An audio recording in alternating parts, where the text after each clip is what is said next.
Michael Nogal, bonjour. Bonjour. Député de Haute-Garonne, La République En Marche, vous êtes vice-président de la Commission des affaires économiques et vous êtes le porte-parole du projet de loi ÉLAN, le projet de loi Évolution du logement, de l'aménagement et du numérique, qui sera présenté cette semaine, le 4 avril, en Conseil des ministres. Alors, est-ce que c'est un projet de loi, une loi de plus, ou est-ce vraiment une véritable transformation de la politique du logement ?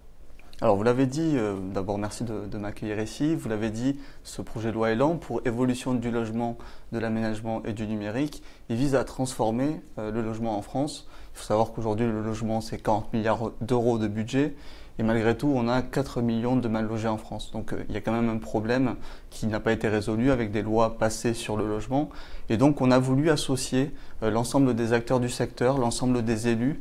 Après 10 mois de concertation, ce projet de loi va être présenté cette semaine pour justement apporter des solutions concrètes aux problèmes des Français et avoir un rapport gagnant-gagnant entre les locataires, les propriétaires, les personnes qui habitent en zone rurale comme en zone urbaine. On veut trouver des solutions pour tout le monde. Alors on va voir les grands principes. Quelles sont notamment les mesures qui vont faciliter, par exemple, la construction de logements ? Alors pour faciliter la construction de logements, vous avez différents types de mesures. Vous avez des mesures fiscales d'une part qu'on a adoptées dans le cadre du budget 2018. Par exemple, le prolongement des dispositifs Pinel ou PTZ, prêt à taux zéro, qui incite d'une part à l'accession au logement et pour le Pinel à l'investissement locatif et donc à la création et la mise sur le marché de nouveaux logements. Vous avez d'autres mesures qui sont prévues dans ce projet de loi, notamment la transformation de bureaux en logements, qui avait été pensé à l'époque. Ça, c'est un engagement fort, donc transformer, faciliter. Faciliter parce qu'aujourd'hui, c'est pas assez incitatif. Donc, ce qu'on prévoit avec la transformation de bureaux en logement, c'est qu'un propriétaire de bureau pourra gagner 10% de surface s'il transforme ses bureaux en logement. Et donc, dans des zones très tendues, c'est quelque chose de très attractif et on espère pouvoir récupérer plusieurs milliers de logements, notamment par ce biais-là. Et là, pas d'obligation de construire de logements sociaux ?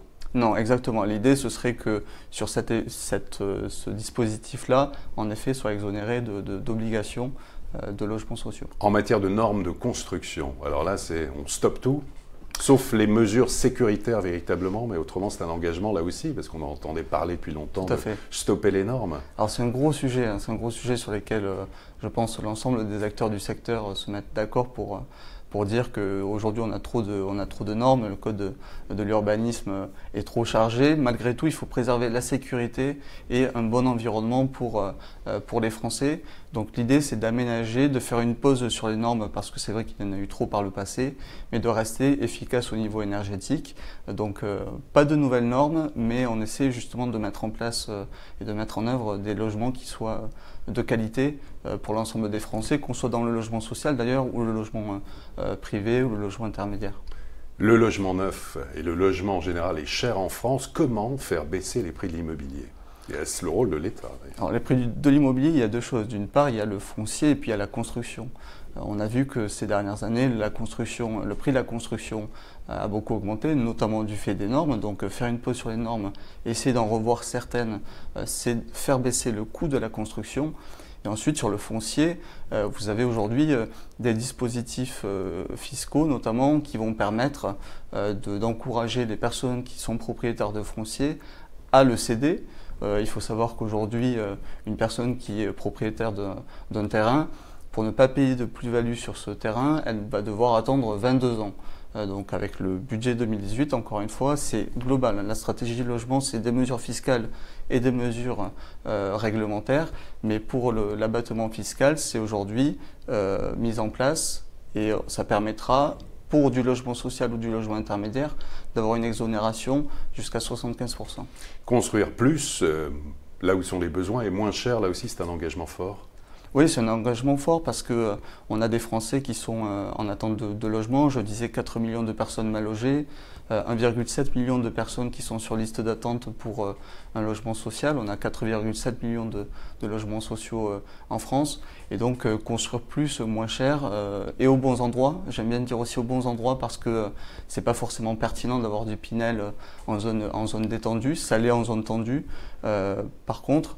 Donc voilà, il faut trouver des solutions les plus adaptées en fonction des territoires. Et pour ça, on tient à associer un maximum les élus locaux et les intercommunalités qui ont une importante compétence en la matière. Alors, vous parliez tout à l'heure des relations entre propriétaires et locataires. Est-ce que les rapports locatifs dans cette nouvelle loi logement seront équilibrés? Moi, je pense qu'on est dans un rapport équilibré entre les locataires et les propriétaires. Et moi, c'est vraiment un rapport gagnant-gagnant que je veux avoir. Je veux qu'on sorte de cette logique que le logement est un frein, un obstacle, soit pour le locataire, soit pour le propriétaire. Et si je peux prendre un exemple, c'est un engagement de campagne du président de la République Emmanuel Macron, le bail mobilité. Le bail mobilité, qu'est-ce que c'est? C'est un bail de 1 à 10 mois, meublé.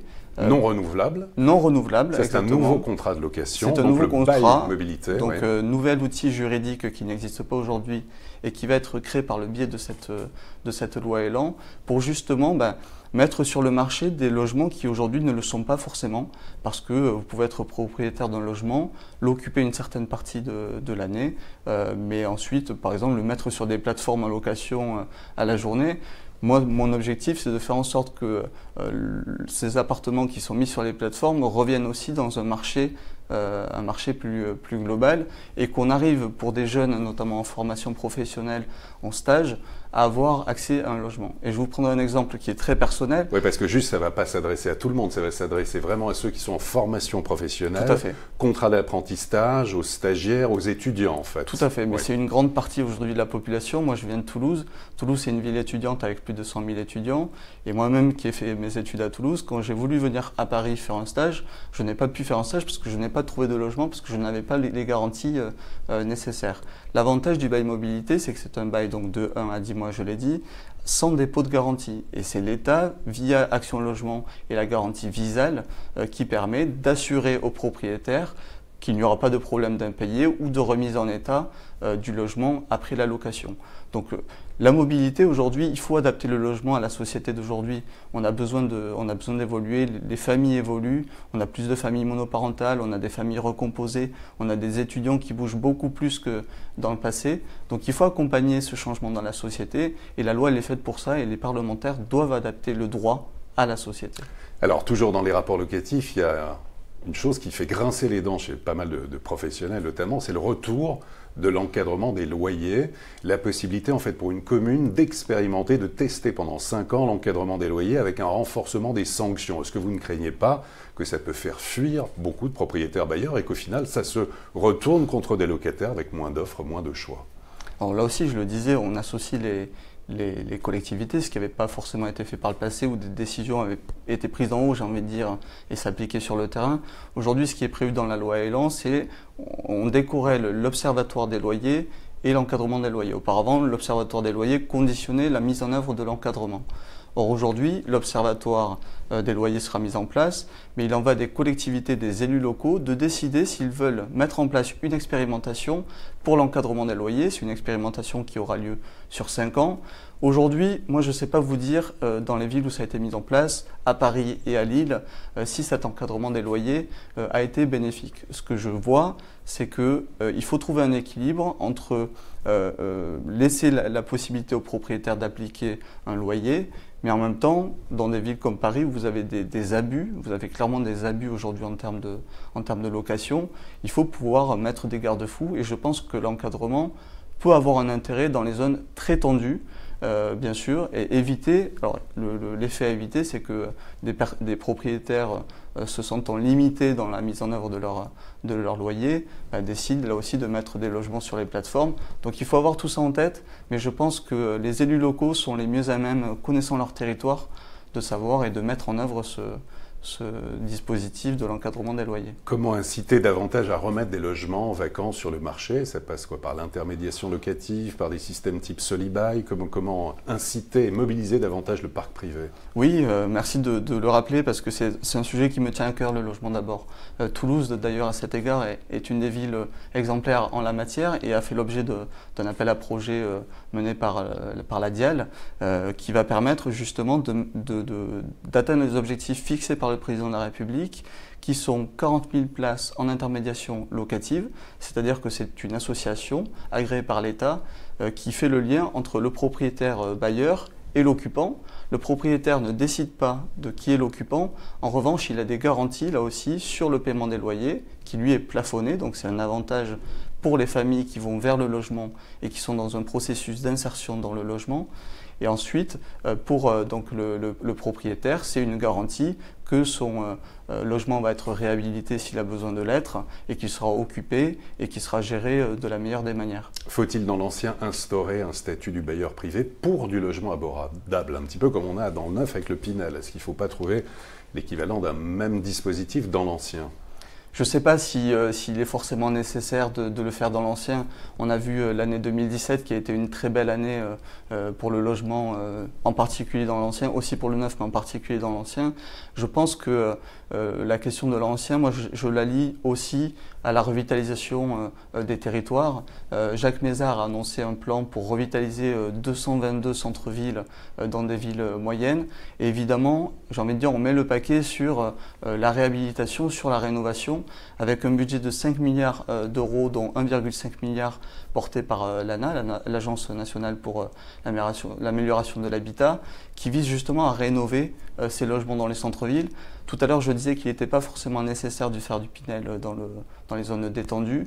Par contre, mettre l'argent, en effet, et investir sur la rénovation dans les centres-villes, dans les villes moyennes, je pense que c'est primordial. Et pas d'opposition entre logement social et logement privé? Non, pas d'opposition. Je pense que le logement social doit retrouver son ADN, c'est-à-dire ça doit être une étape. Même si on ne remet pas en cause le droit au logement et le droit à rester dans le logement social, mais je pense que c'est un logement qui doit être un logement de solidarité et d'insertion, et après permettre à une personne qui a une meilleure situation de pouvoir évoluer vers du logement intermédiaire ou du logement privé. Il doit y avoir une offre pour tous les Français. Je n'oublie pas les plus fragiles et ce projet de loi Élan vise justement à améliorer la vie des plus fragiles. Michael Nogal, porte-parole du projet de loi Élan, merci beaucoup. Merci beaucoup. Et à très bientôt pour une prochaine édition du Club IMO.